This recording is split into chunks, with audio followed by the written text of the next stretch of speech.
I hear the human cities are very large, thousands upon thousands of souls all packed together in their houses. Is that true?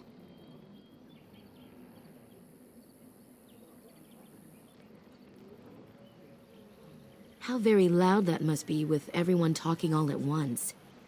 I try to imagine those of our people living in such a place, surrounded by walls of stone and indifference. It is a difficult thought. What were we doing trying to solve our own problems? Nothing will help us now. Least of all the meddling of an outsider. You are being most unkind, Cyril. Would you refuse our hunter's help simply because of the hand that offered it? You shame me, Lethalan. I have allowed my bitterness to cloud my better judgment. Forgive me, Grey Warden. It is most difficult to forget the lessons these Shemlen... Andera Natishan, stranger. I am Athras. I hope the others have not been too harsh in their treatment of you.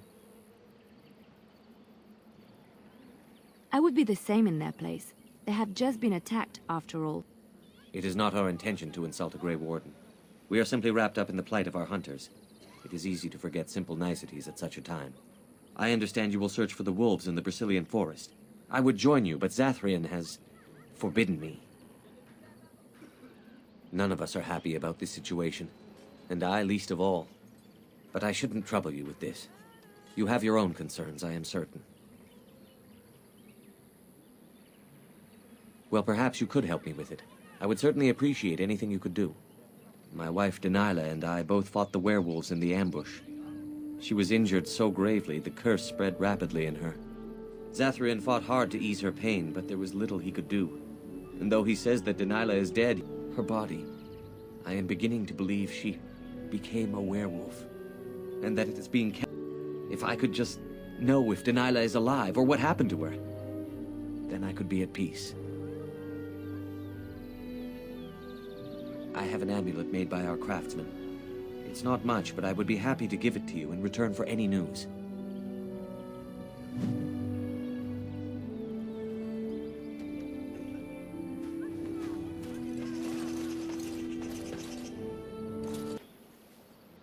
What are you doing? You've warped the wood completely. Did you leave it out in the rain? No, Master Ferrothorn. I think I just used too much heat. You're not smelting ore like a Durgenlan. This is living wood. It requires patience and delicate hands, not more heat. My actions bring me sorrow, Master Ferrothorn. Truly the art will be lost to us forever at this rate. Throw away your dead wood and start anew, and I shall speak to our guest. Now then, please forgive my distraction, stranger. Is there something that you need?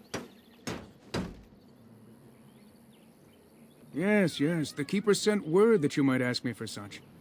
I took the liberty of assembling some goods that our hunters use. There is a large chest by the Erebell, where I put everything we could spare. Feel free to sort through it and take whatever you need. I'm the clan's craftsmaster. It's my responsibility to learn what I can of the ancient elven arts of shaping wood and ore. In truth, we Dalish know little of the art compared to what we once did. And even what we know has taken us many lifetimes to achieve. There is wood that, if treated properly, is as hard as steel but far lighter. It grows only in this forest, Ironbark. The Keeper has forbidden us from entering the forest to collect the wood. Years to come. I would be hesitant to ask it of you, but if you should come across Ironbark, I suppose there would be no harm in gathering some. It is blue and very distinctive. You can only harvest the bark which has fallen off the tree from age. Now, if you find some, bring it to me, and I will craft it for you. I excel in making blades from the ironbark, or perhaps a breastplate, provided there's enough wood.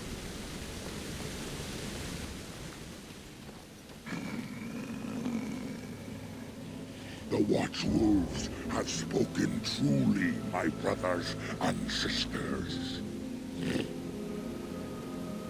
Another of the Dalish come to put us in our place.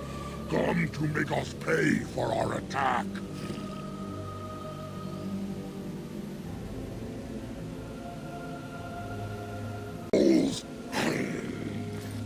We know you come from their camp outside the forest. No doubt the old keeper himself sent you. You speak to Swift Runner. I lead my cursed brothers and sisters. Turn back now. Go back to the Dalish and tell them that you have failed. Tell them we will gladly watch them suffer the same curse. We will watch them pay. Was it not Zathrian who sent you?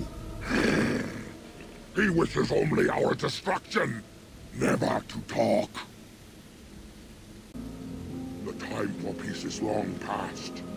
There will be no peace between the elves and we who are cursed.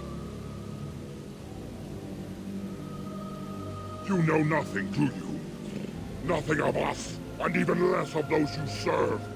You are a fool, and we are done talking. Run from the forest while you can. Run to the Dalish and tell them they are doomed. I do not wish to fight you either, but we cannot trust you. Come, brothers and sisters, let us retreat. The forest has eyes of its own, and it will deal with intruders as it always has.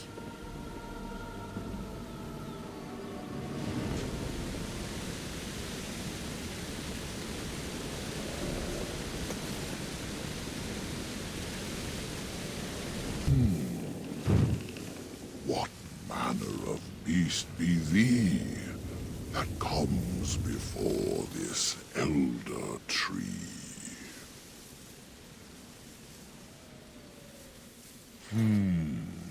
Aware, thou sayest? How can this be? I sense no curse inside of thee. Could it be, instead, a lie? There is no need. Ah, yes, I remember thee.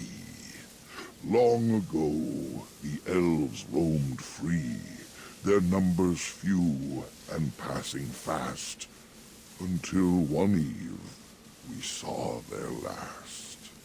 Allow me a moment to welcome thee. I am called the Grand Oak. Sometimes the... It rhymes? 'Tis a rhyming tree. One can only imagine what manner of spirit is involved here. And unless thou think'st it far too soon, might I ask of thee a boon?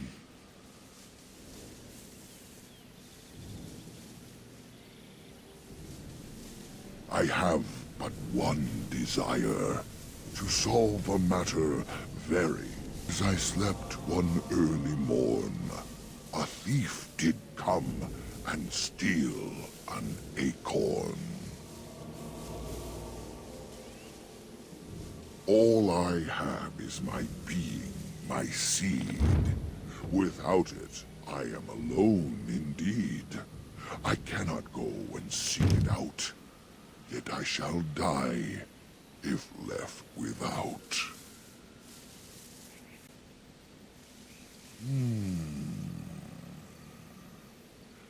My wooden skin has some magic, see? And part of it I can give to thee. The forest would see thee as a tree, and so no harm would come to thee. Wilt thou then perform the task? Wilt thou save me, as I ask? Go to the east to find this man. I shall await. Do what thou can.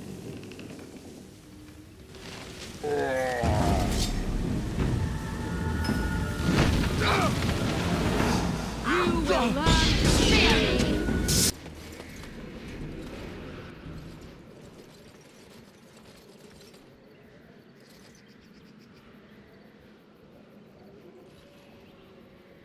Wait.